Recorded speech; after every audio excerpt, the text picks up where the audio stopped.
I was 18 at the time. I just graduated high school, and what was probably a really exciting and memorable time for most people was a stressful race against time for me. You see, my dad was very traditional. If I were going to be living in his house after high school, even just over the summer between graduation and college, I needed a job. If not, I was freeloading. And he swore with an adamance I certainly didn't care to test that I'd be out on the street if I was unemployed for long. I'd had months of preparation. Hell, years, really. This entire time I could have been looking.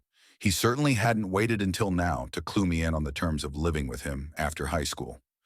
But I just wasn't the type to care that much about anything until I was days from a deadline. Finding a job back then wasn't easy.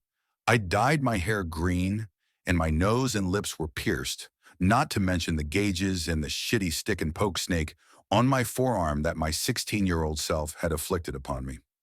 Case in point, I wasn't getting hired most places, and being that I had about a week at the time left to figure it all out, like usual, I was in a mad scramble to line something up before facing the consequences. But then, as if some morbid miracle, a cop got shot and killed on 84th Avenue, pretty close to the pass, and go out there, and an opening for the night shift position appeared not long after. The pass and go in 84th Avenue as a whole had a pretty bad reputation. See, 84th was one of the only roads in town still unpaved at parts, namely the north end shortly after the pass and go. And it wound along a pretty deep drainage ditch where no guardrails had ever been built, even after decades of complaints. There was a particularly tight bend up the road where a lot of drunk drivers and speeding teens learned that they were not in fact invincible, some of them even taking that lesson to the grave with them, and the lack of streetlights just made it all the more dangerous. But those were just the logical concerns.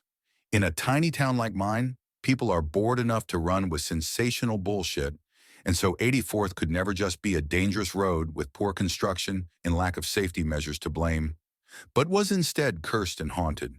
People died there so often not because it was just a hazardous roadway, but because it was bloodthirsty, evil. People's reception went out on the road not because it was essentially the furthest you could be from town, but because some malicious entity wanted you isolated. You get it. The woods beyond the ditch were even worse. On 3 occasions since the turn of the century, bodies were found out there, 1 suicide and 2 in shallow graves. And in a town as small as this, that's a pretty sizable number. For a criminal, though, it only made sense to bury them there. Again, this place was basically abandoned and totally secluded. Really, the only other people that far northwest of town were the waggies at the pass and go, and they weren't getting paid enough to be on the lookout for anything. Not to mention, they had their own weirdness to deal with. All sorts of strange and illegal activities happened in that pothole-ridden parking lot, and why wouldn't it? That place was the last beacon of humanity's presence in the town for miles, until you got to 90th Street, the main road shooting off from the highway. So anybody working there had enough going on at their own doorstep and wouldn't be paying any attention to cars pulled off on the side of the road with mysteriously heavy duffel bags in the trunk. Suffice it to say, once the position opened, I was the only person in town out of options enough to drop off an application. And wouldn't you know it, I was scheduled to start 2 days later. I picked it up quick. The job was easy, and though at first I was shadowing a guy that by all accounts could have been undead, I was left to my own devices a week later. To be honest, I actually kind of liked the job at first. 10 p.m. to 6 a.m. were pretty standard hours of consciousness for me anyway. And working the graveyard shift finally gave me an excuse to sleep in until 3. It was dead most nights. Sometimes, and I'm not exaggerating, I literally didn't see a single customer. And other nights, the goofiness of my interactions with various druggies kept things interesting. But those kinds of nights aren't what this story's about. The first time I remember being pretty confused was only 2 weeks after I'd started the job. I was pretty stoned at the time, so I tensed up when I saw a cop walking toward the door. But I wasn't complacent enough to blaze it before work without eye drops for fear of these exact situations. Not so much worried about getting arrested, but about what my dad would do to me. I also had a little bit of a heads up in the form of a faulty open sign in the window. The neon would pretty often flicker or dim for some reason when people were coming up to the door. Really couldn't tell you why it happened, but when I was totally fucking off behind the counter, it was my cue to act natural for a minute. And since a bunch of random bullshit was stacked up on the side of the counter, to my left, facing the parking lot and the pumps, I couldn't ever see out the windows unless I was actively looking over it. So needless to say, whatever was wrong with that sign certainly wasn't something I was going to try and get fixed. When the cop walked in, I sort of leaned back as casually as possible and tried to make small talk with him so his mind wouldn't wander anywhere else. "See any crazies?" I inquired. "Not yet," he answered, perusing the energy drinks like a selection of fine wines. He sounded pretty bored, and I hoped that that wasn't an indication that he was looking for something to do. "Well, lucky you," I chuckled. "Can't say the same myself." "Yeah." He settled on a sugar-free monster.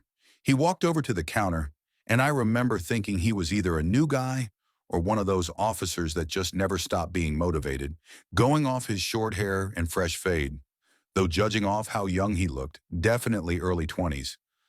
I was going with the former. These were the worst types of cops from my experience. They're always looking for a way to stand out to their higher-ups. "Yeah," I continued. "Saw a lady sleeping in a shopping cart out back. Asked her why the shopping cart, and she said she learned from a TV show that you should never sleep on the bare ground." "You learn something new every day," I smirked. "That actually happened last week, but who's counting?" He actually smiled slightly. "Weirdos, man." "Yeah, will that be all?" "Yeah, 329. He tapped his card on the reader, and while the sale processed, I remember actually feeling slightly concerned for the guy. I wasn't a big fan of cops, but one of them had died around here recently after all, and just talking with this guy face to face sort of humanized him to me. As he cupped the top of the drink and slid it off the counter, I said, "Stay safe out there." He glanced at me and raised an eyebrow. "You know something I don't?" "Nah, just, that cop that got shot out here a couple weeks ago." "Huh?" I just stared at him. "Listen." He peered at my name tag for a second. "Carter, you can't believe everything you hear about this place. 84th Avenue. It's just a street, man. Most of what you hear about this place is embellished or even totally made up." Yeah, all right. "Well, have a good night, officer." I paused, squinting at his name tag back. "Brady." He walked off into the night, his energy drink in his hand. At the time, I didn't give that interaction a whole lot of thought. I learned most of my news from memes, and it was definitely possible I'd been wrong. Unlikely, but possible. But over time, stranger things began to occur. And I'm not talking about druggies sleeping in shopping carts. I began to pick up on an anomaly with the neon sign.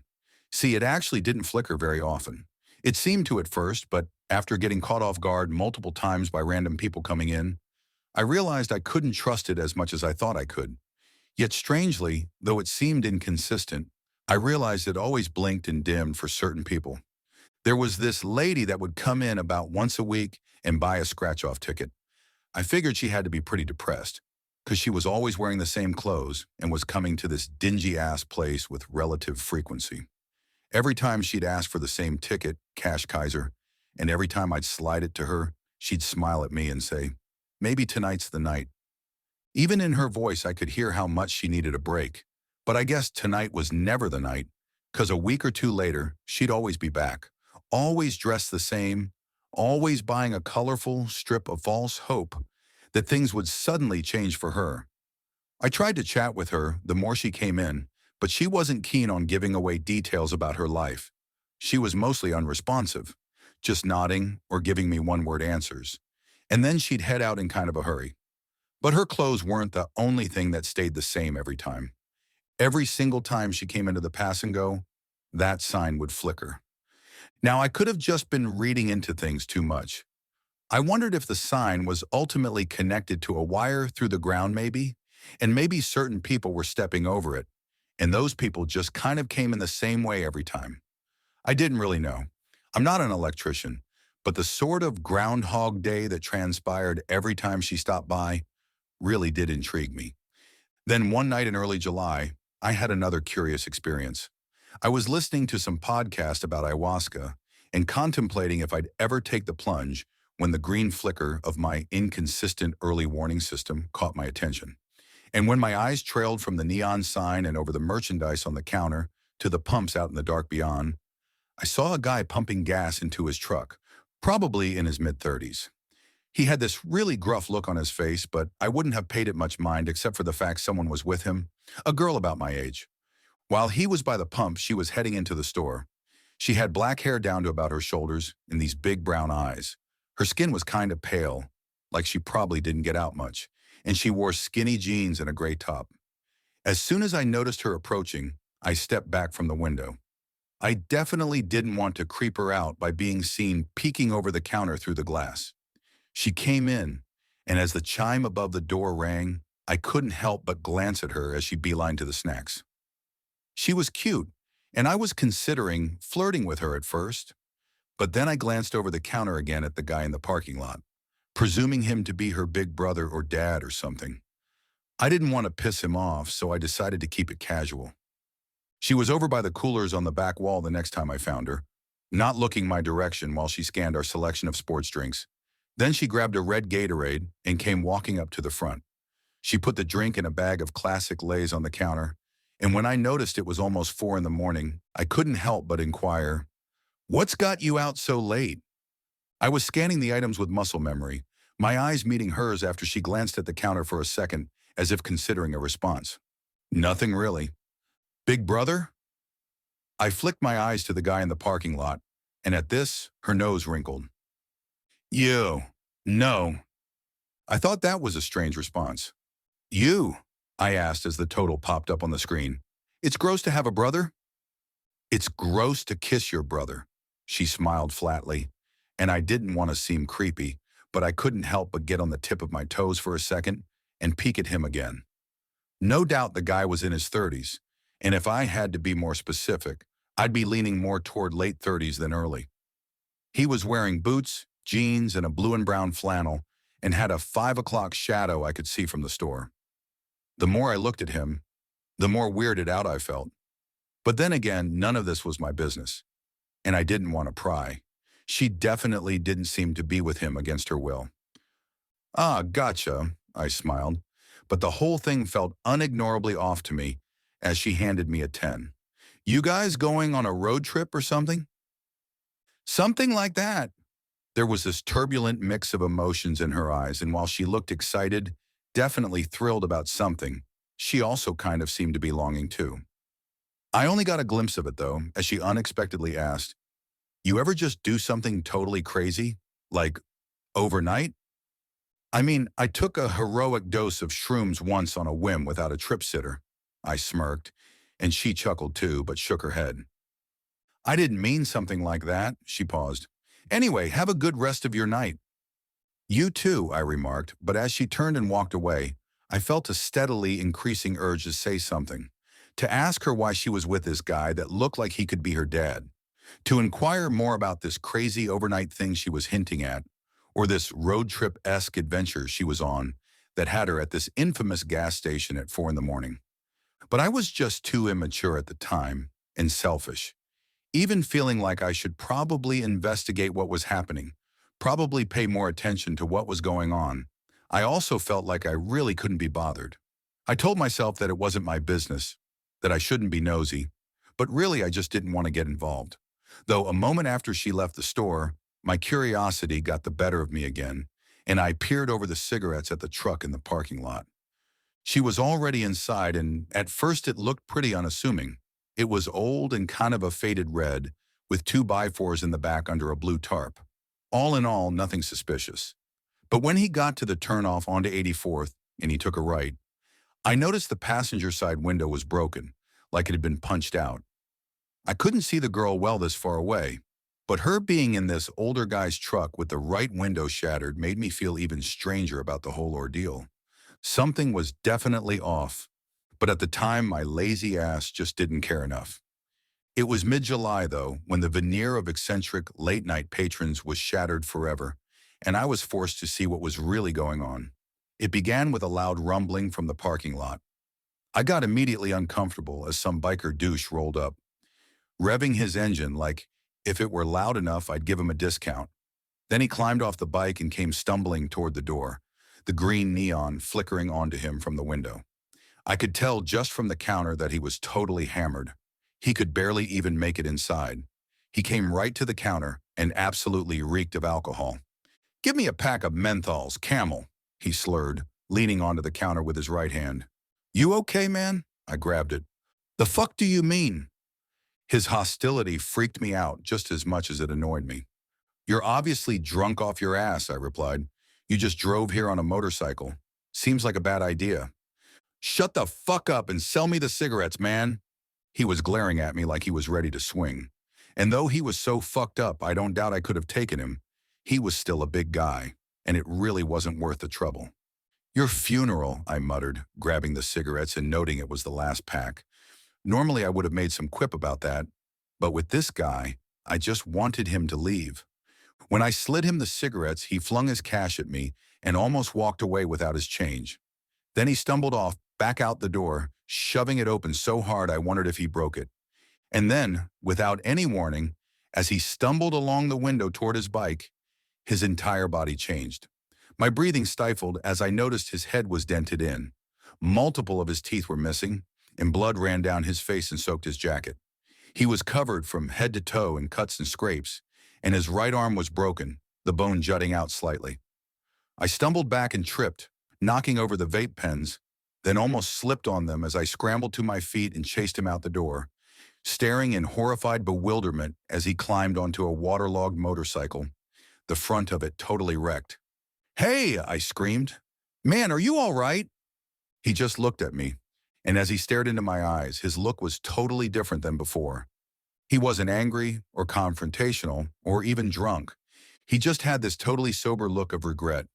He stared at me a moment longer, then he revved his engine, and somehow he and his obliterated bike sped off into the night, leaving me totally alone in the flickering neon.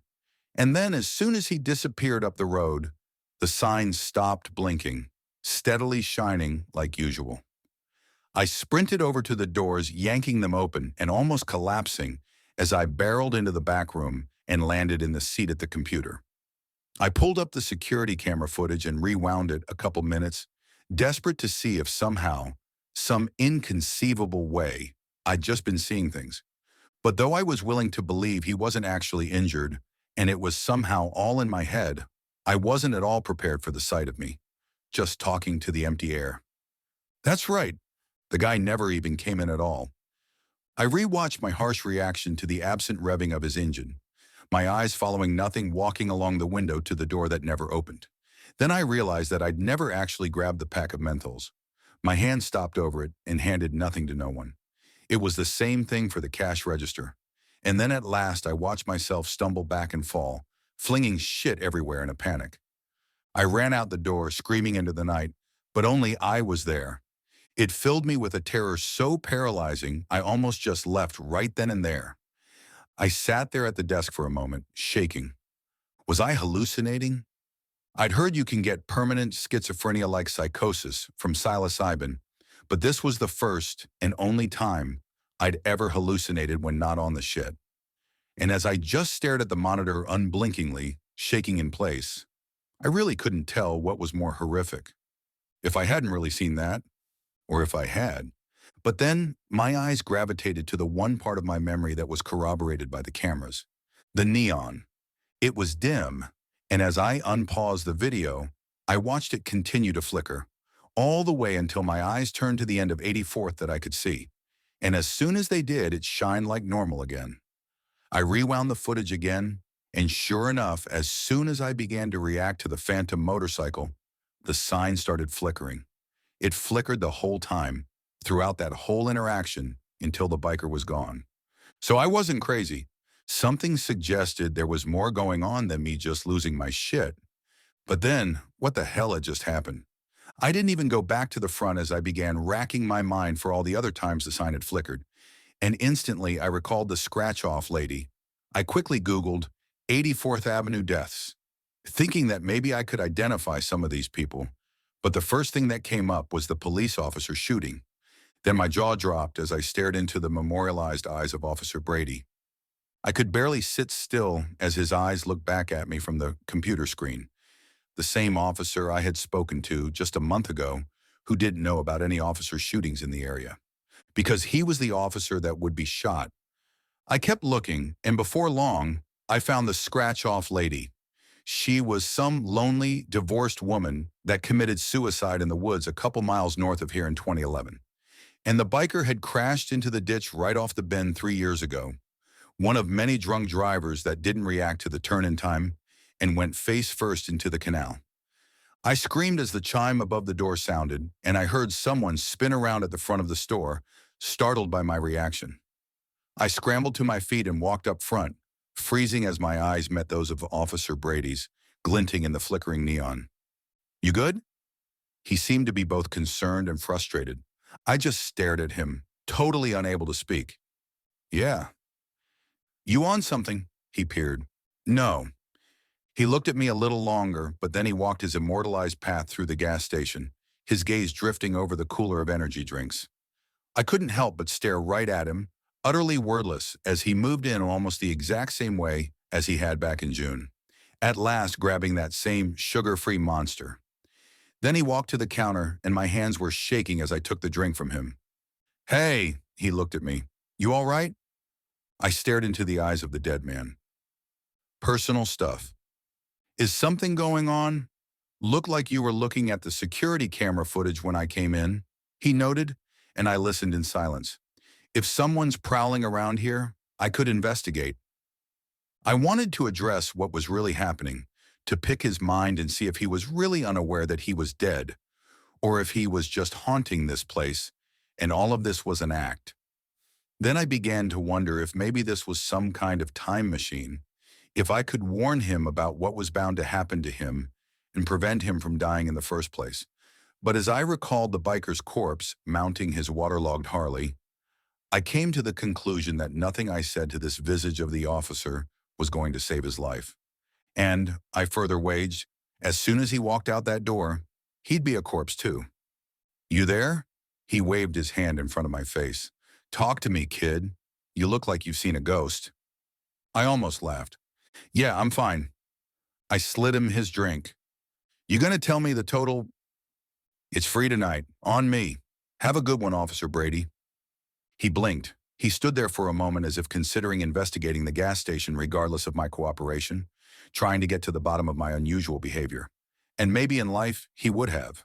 But his fateful march to the street where his life would be taken from him seemed programmed to resume as he suddenly turned and walked out the door, just like he had the last time back in June, taking his energy drink with him.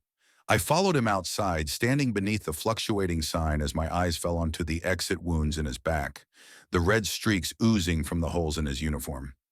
I felt like I could cry at the sight of it. I walked back inside and had made my mind up to quit then and there. I wrote up a note and left it in the manager's office. Then I locked the place up and left the key under the propane cylinder exchange out front, about to text my morning relief where the key was when I froze. I remembered the girl. The girl with black hair and big brown eyes.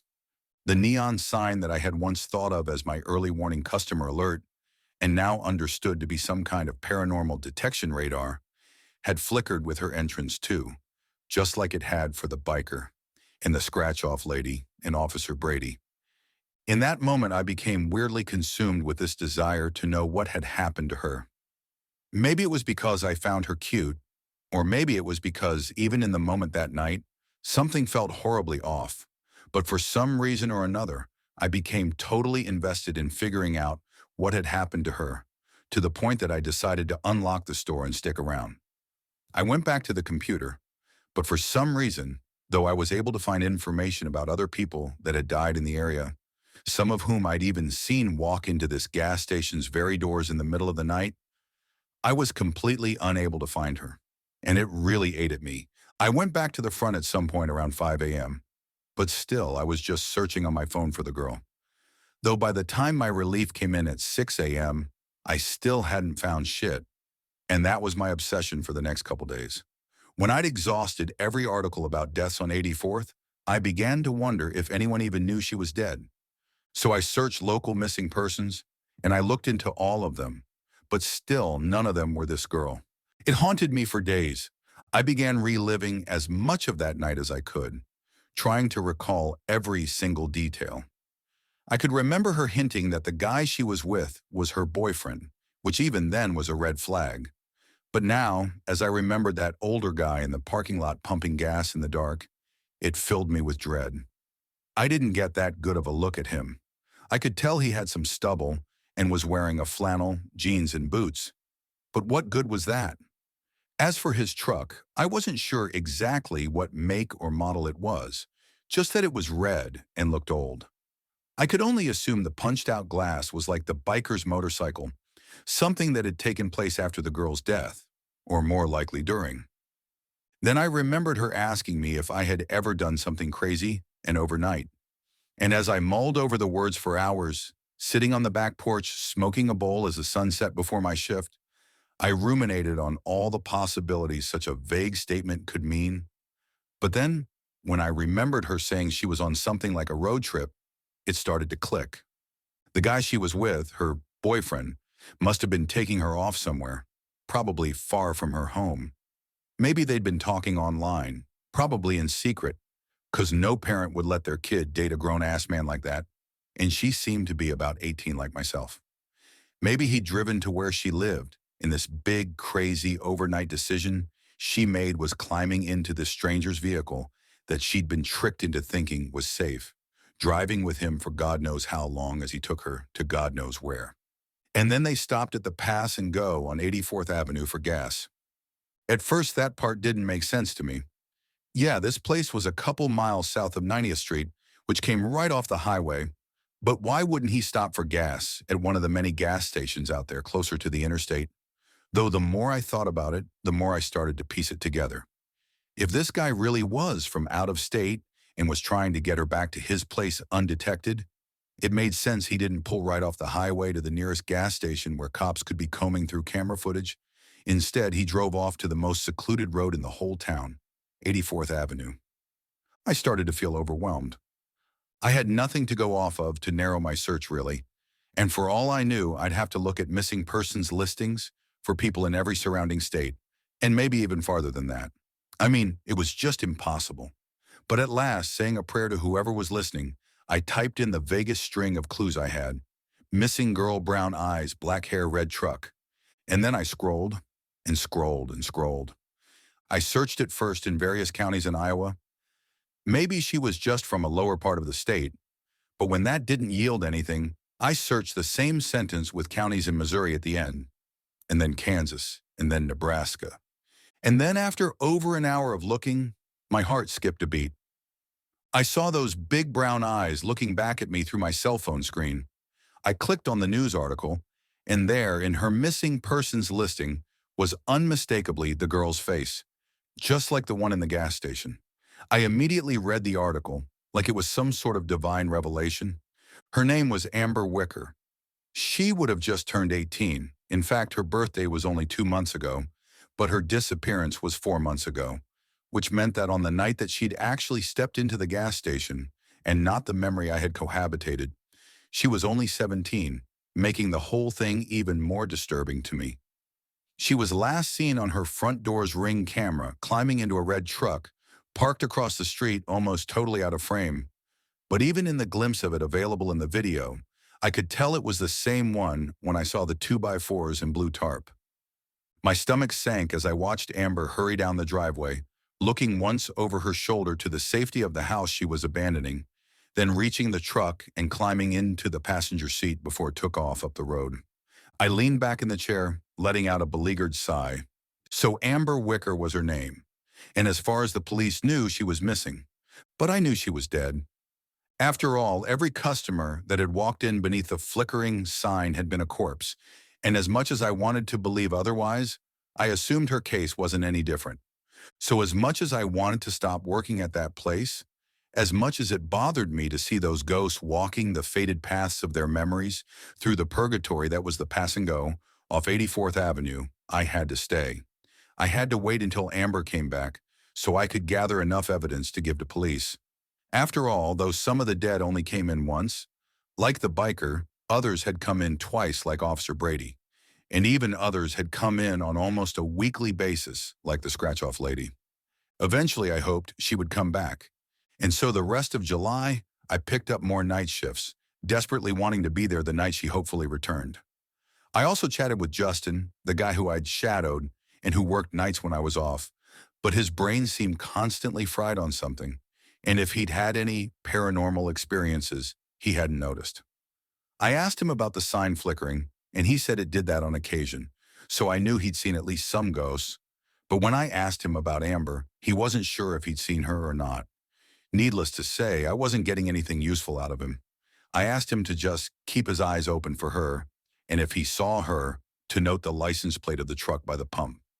You'd think such a strange request would raise an eyebrow, but he was so zombified on whatever the hell it was he was abusing in his off time that he just said, sure. In the weeks after I'd pinned down Amber's true identity, I began to research her a bit.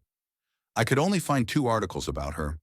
One was the one I first found, which just had the basic details of her disappearance, and the other was an even smaller article in which her parents had given a statement and a number to call if anyone knew anything. I really wanted to call that number, but I knew that right now I honestly didn't have shit. I could always say I was at the gas station that night and saw something, but the security camera footage only went back 60 days, so there'd be no proof one way or the other. I didn't have a license plate, and I was a whole state over. I didn't have a lot of faith the police would be able to do much with that, and I didn't want to give her parents false hope. So I decided I'd just wait until her memory replayed again, and I could piece together some actionable details. In the meantime, the more I searched her, I was at last able to find some of her socials, but her Instagram was private, and her Twitter was inactive for years. Though when I stumbled upon her Facebook, even though it too hadn't had a post uploaded in 2 years, I felt strangely more connected to her as I scrolled through her photos. This immortal anthology of a dead girl's time on Earth, floating in cyberspace for anyone to find, and sharing her memories from before her life was prematurely snuffed out. I found pictures of her laughing with her friends, smiling at a dance, blowing out birthday candles. I saw random posts ranging from her excitedly proclaiming she'd gotten her learner's permit, to complaining about failing some biology test. All these moments of this girl's life, both significant and insignificant, were here forever, memories accessible to anyone that cared to find them. And really, her appearance at the gas station wasn't much different. Though that memory was supernatural, unfolding in real time over a real place, it was in essence the same, just some moment of her existence that unaffiliated people such as myself were able to witness. Though whether or not I had been the one to see it for a reason, or my witnessing of it was just as inconsequential and random as me scrolling through her Facebook page, I felt that I was a part of this girl's story now, and it was my duty to help her however I could. But by August, she still hadn't come back. And strangely, neither had Officer Brady, or the biker, or even the scratch-off lady. There was only one other occurrence of the sign flickering, and I guess it was either a no-show ghost or a fuck you from the universe, 'cause no one ended up coming in. I got worried that whatever supernatural phenomenon had been taking place was over just as suddenly as it had begun, and that I'd never see her again, never be given a chance to atone for my apathetic complacency that night when I could have paid more attention to a situation that was obviously suspicious. And even worse, I was shipping off to college in just a couple of weeks. My remaining days at the Pass and Go were numbered. So on August 3rd, while sitting behind the counter in the dead of night, waiting for the purgatorial replay of an apparition's final stop on the drive to her untimely death, I made up my mind. If she didn't come in tonight, then tomorrow, I'd take matters into my own hands. It dawned on me that Amber must have died nearby here.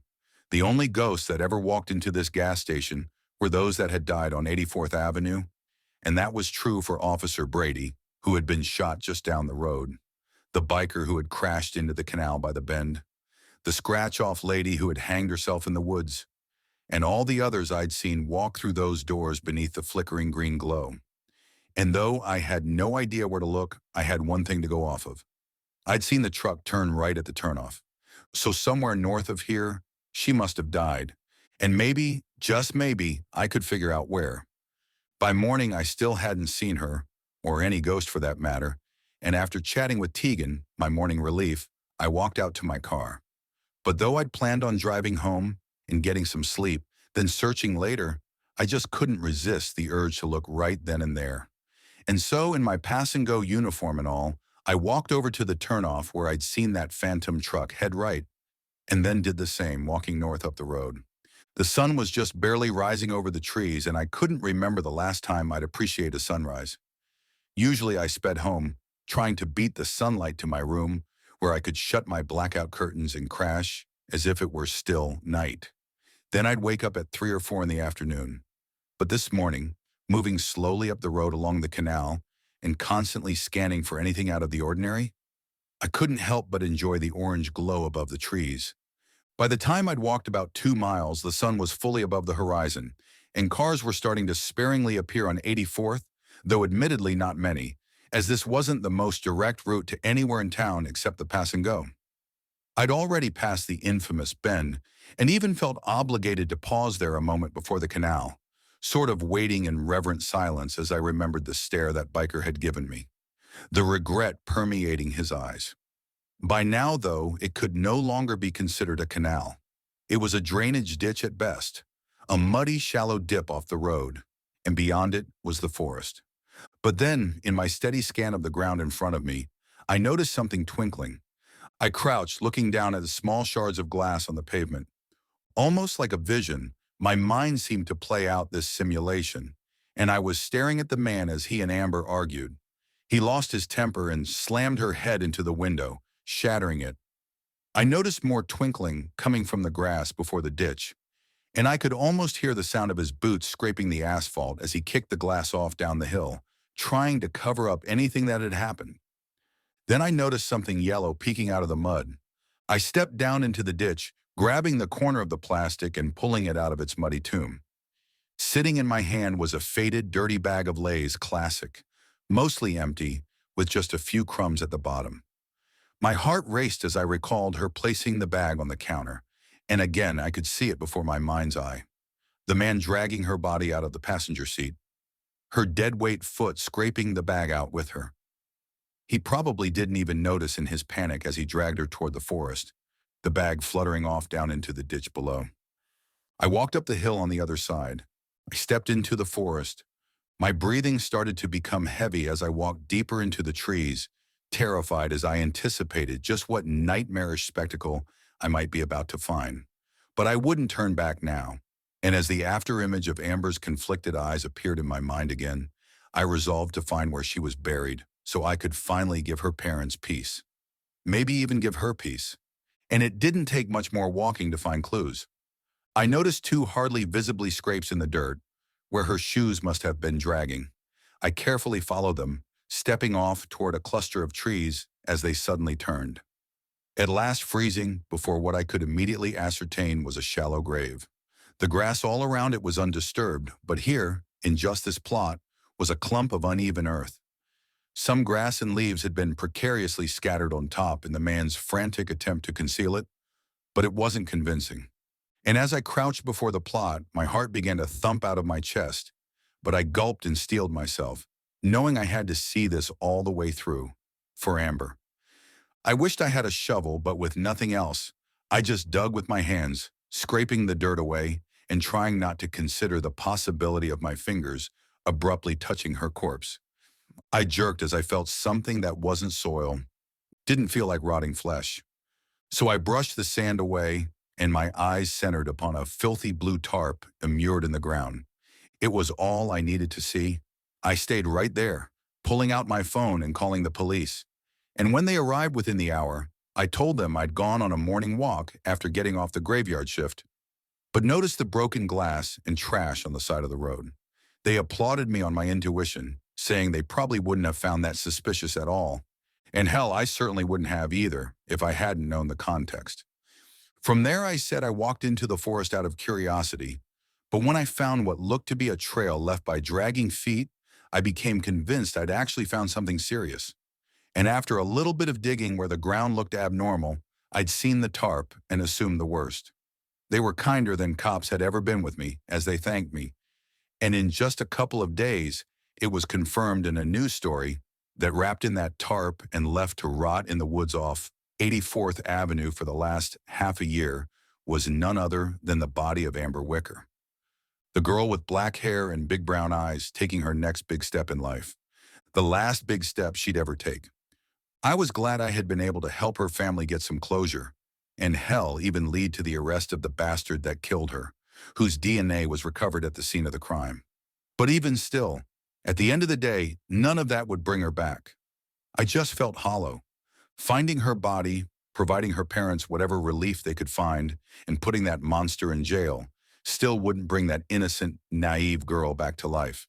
And as I listened to a podcast on the graveyard shift on my last night of work at the Pass and Go, 4 days before I'd be heading off to college, I found myself constantly distracted thinking about that. But slowly, I got my mind off things, paying more attention to the podcast and starting to stare off into space at last, the shift beginning to fly by, until just after 4 in the morning. I gasped as the neon sign flickered. I darted over to the side of the counter and peered over the cigarettes. I'll never be able to describe the feeling in my chest at the sight of that old red truck. And though I felt ice in my veins at the afterimage of Amber's killer pumping gas in the dark, when I found her walking to the front of the store, all that remained in my heart was an overwhelming longing, an inconsolable despair. She walked into the store, the chime on the ceiling ringing as she headed right over to the snacks. I stared at her undamaged body, her clean black hair, her innocent big brown eyes. I became emotional at the sight of it, trying desperately not to cry. She grabbed the bag of Lay's. Then she walked over to the sports drinks, and I leaned against the counter, my chin in my palm as I gazed at this specter, retracing the final moments of her life, none the wiser to the horrible demise awaiting her 2 miles away. She grabbed a red Gatorade, then walked over to me, and I felt breathless as she approached, unsure of what I'd even say. "Whoa, you all right?" She looked at me, and I must have been hiding how I felt even worse than I realized. "Yeah, I'm fine," I lied, scanning the items like a robot. I cleared my throat. "What brings you out here this late?" "Nothing really." The total came up on the screen. "Big brother?" I limply asked, nudging my head toward the heartless man in the dark. "Oh, no. It's gross to have a brother?" I must have asked the question differently this time, because she stared deeper at me, asking again, "You sure you're okay, dude?" God, I wanted so badly to tell her to run, to just get the fuck out of here, to not ever go near that man again. I wanted to tell her that she was about to die, that he was her murderer, that these were the very final minutes of her life. But this was not a time machine. It was no different than that Facebook page from years ago, just a memory inexplicably suspended in time. Just a brief expression of her existence that was as ephemeral an experience as her time on Earth, and nothing more. "Can I ask you something?" She raised an eyebrow. "Sure." "Have you ever done something totally crazy? Just overnight?" She blinked wildly, visibly taken aback by the words. "Yeah, actually," she murmured. "Yeah, I have. Why do you ask?" I shrugged. "No reason." "What about you?" "Yeah, I did once. I had this weird inkling to follow a trail into the woods, and I found a body, called the police and reported it. Creepy," she remarked. I let out a long sigh, handing her the stuff. "Hey, this is on me tonight, all right?" "Oh, sure. How come?" "You just look like a friend of mine." I smiled hollowly. "A friend I haven't seen in a while. Anyway, it's my treat." "Well, all right, thanks." She took her unceremonious last meal, then turned over to the door, walking toward the oscillating neon.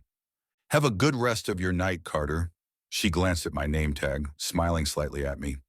It broke my heart. "You too, Amber." "Huh? I said you too." She stood there a moment, as if debating whether or not she'd heard me right the first time. Then she turned around and walked outside. But I couldn't just sit there. And before I knew it, I was running around the counter, shoving the doors open and stepping outside. I bit my tongue at the gash on the back of her head, the blood dripping down her hair and onto the back of her top. I had guessed that that had been the cause of her death, but evidently I was wrong, because as she turned back toward me, I found her blue face and the purplish bruising of a seatbelt around her neck. Her clothes were covered in dirt and blood, and the Lay's bag was empty and faded, mud clumped all over it. The bottle of Gatorade was halfway empty, I trembled as I found her teary gaze, the desperation and regret staining her painfully cognizant big brown eyes. Not innocent anymore.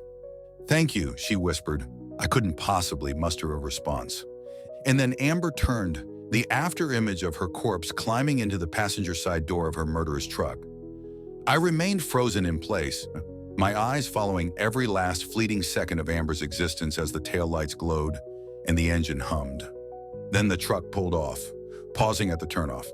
And then, as it pulled away, turning right on 84th Avenue and heading to her shallow grave, the neon of the sign stopped flickering, leaving me standing there alone again, in silence.